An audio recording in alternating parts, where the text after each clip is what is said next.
Yo, today we're going to quickly talk about the main components of a synthesizer. Hopefully by the end of this video, you guys will have a better understanding of signal flow and how each component affects your overall sound. First section we're going to talk about is the oscillator section. The oscillator section is the origin of your sound. This is also the beginning of your signal flow or your signal chain, as well as where you would choose which waveform to begin with.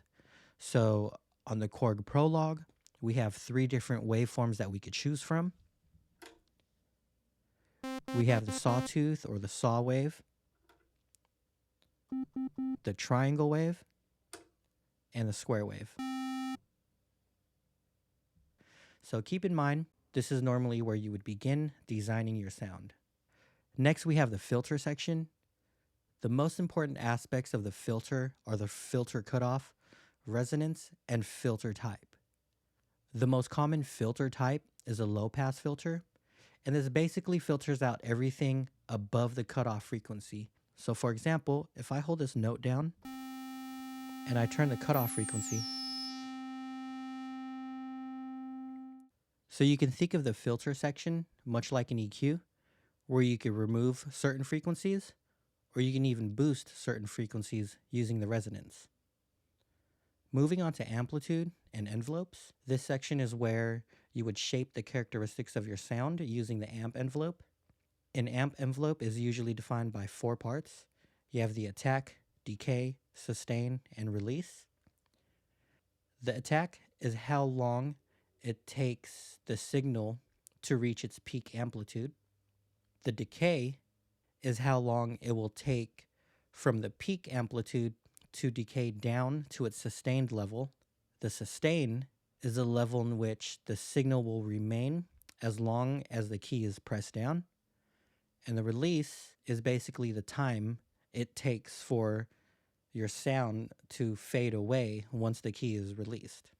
So if we want something pad-like, we would want a long attack with a medium decay, a medium sustain, and quite a bit of release. And if we wanted more of a plucky or percussive sound, we would want a fast attack, medium decay, a low sustain, and a low release.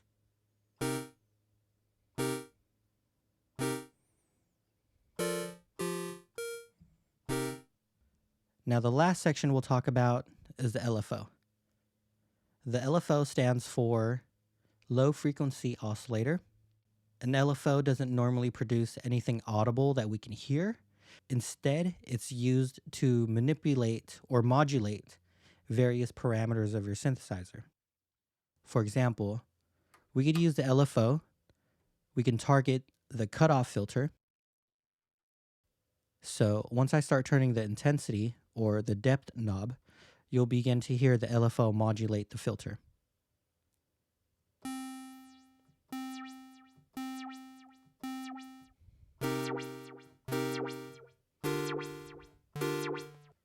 So those were all the basic components you'll find on nearly every synthesizer out there. So I know I didn't dive in too much detail with all these different components. We'll do that in other videos. But for now, just learning and getting familiar with these basic elements should help you create a solid foundation for your sound. I would really recommend you guys just spend some time exploring your synthesizer, routing your envelopes and LFOs, and just having fun designing something that nobody has ever heard before. So hopefully you guys found this information helpful. I know this is just a basic rundown of a synthesizer, but we will dive deeper and start creating more advanced and interesting sounds in later videos. But until then, I'll see you guys later. Peace.